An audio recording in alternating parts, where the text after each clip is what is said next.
Hi everyone, it's Catherine here from Inky Finger Cat, back with another card, and this time it's a Festive Friday card. I've not made a Christmas card on video for a little while, so it was nice to stick the video on, get this one done. Apologies if you can hear the cars outside, it's really quite warm today, so I've got the window open, but I've just realised that I'm doing a voiceover and probably should have shut it, but never mind. Anyway, I am using the Poinsettia stamp set that I got from Altenew. I got this in the sale at Seven Hills Crafts, so I think it's quite an old set.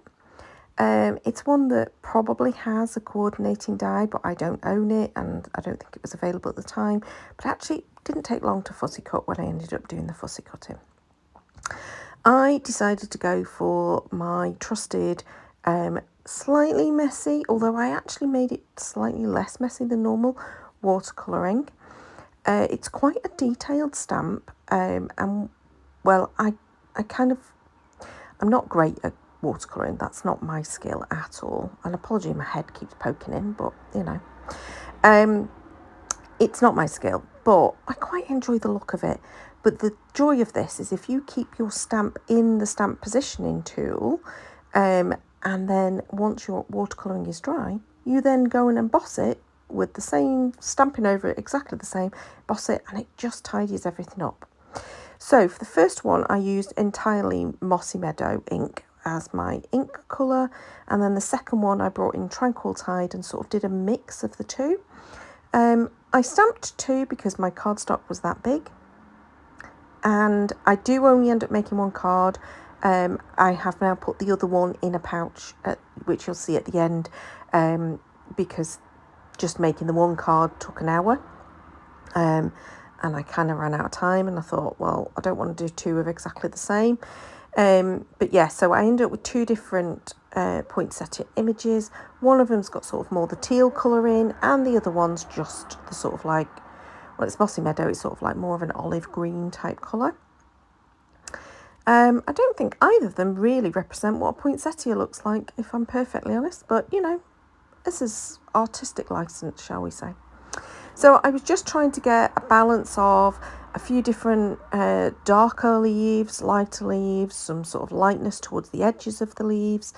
Probably should have looked at a poinsettia picture before I did it, just to make sure I understood what they look like, but I didn't.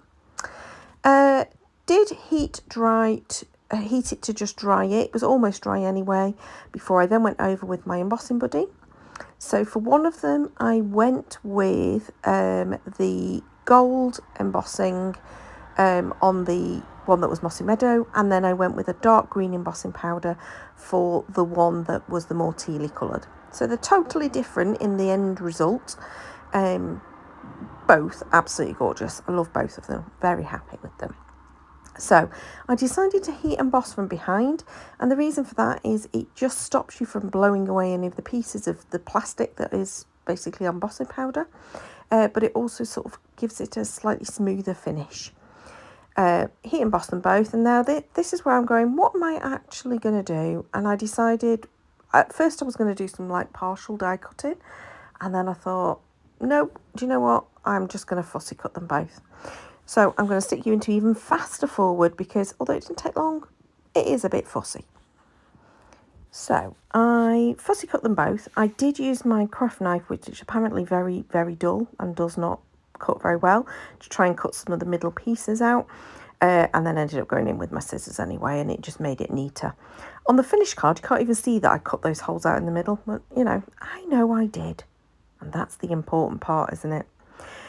So I don't mind fussy cutting. It is something that is, I have to be in the right mood, and obviously it can hurt on the old wrist when you are fussy cutting for a while. So it's not something I do very often. I would prefer a die, but you know what, needs must, and it didn't take too long, probably a few minutes for each one.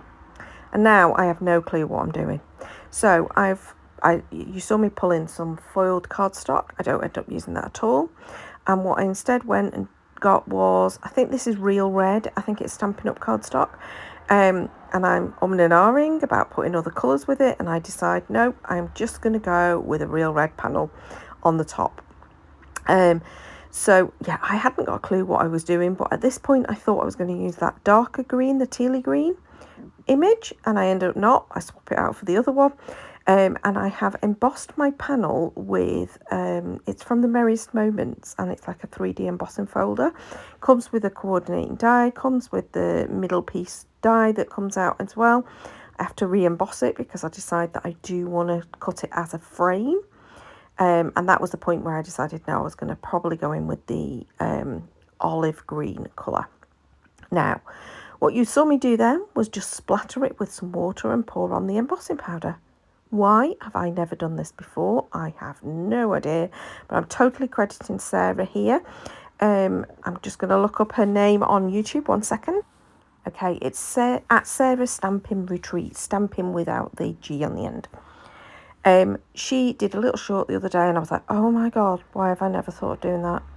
So yeah, sprinkled it with water, flicked off my water brush, poured my embossing powder over, perfect splatter. Now, you'll see here, I have got those red foam tabs. They were just a little bit higher than I wanted. So instead, I just used the scrap cardstock from both left over from this panel and also just some other ones in order to just raise that frame up a little bit. It was just 2 layers of the cardstock. So sometimes I do that instead of using foam tabs. But in this case, I am then also using my foam tabs for the centre part of this poinsettia and using glue just to glue the edges down.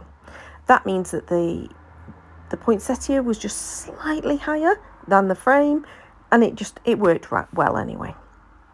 Now this is the bit that I die cut from the middle of that frame. It is a lovely little stitch rectangle. Don't end up using it because I actually cut this down, but I'm just popping my sentiment, which is called wishing you love. I couldn't remember what I'd actually written then. And then I do stamp and heat emboss this twice over the love because the love is quite bold, and even though I do have a new Versamark ink, I haven't yet opened it. I'm still trying to use this one up, but it just hadn't stamped it particularly well the first time. So I am cutting it down into some little strips, and then this love goes through a few different iterations because I decide I don't want it to just be plain onto the back, and I contemplate bringing in craft. I contemplate the white, and then I end up deciding that I don't like that either. So then I turn the white into gold, again using the same embossing powder. This takes quite a while to heat emboss. It's like a glittery finish, but I then overheated it in one place, and then I end up having to overheat it in all other places so it was consistent across the back. And then at first I think I'm going to turn it into a little banner. So I use my banner punch in order to turn that into a banner, but I don't like that. So then I make it thinner and decide that's going to stick the love on. But again, I'm not convinced by this. What I am convinced by is that wishing you, that's absolutely happening. So I stick a foam tab at the end of one end of it because that's where it's going to hang off my poinsettia, and the rest of it I just glue down. And then I trim down this border, the gold part, to just make a border rather than it being a banner. I stick some little foam tabs just in between my little gaps, where I then cover it over with the sentiment, and then I just stick a little bit of white on the inside. It's always sometimes those little things that you faff around with the most, isn't it? So for me, on this one, it was the sentiment. I just wasn't convinced that I got it right, but I now really love it. So I hope you enjoyed that. It was a fun card to make. Obviously, I've now got that other poinsettia piece to use on another card, so that'll come out at some point and get used up. Probably won't be videoed, but it probably will be over on my blog at some point. But that's it for now. So I hope you enjoyed. Please do give me a thumbs up if you did. Leave me a comment below, even if it's just a little Christmas emoji, and subscribe to see more. Don't know when the next video will be up, but hopefully soon. Until next time, bye-bye.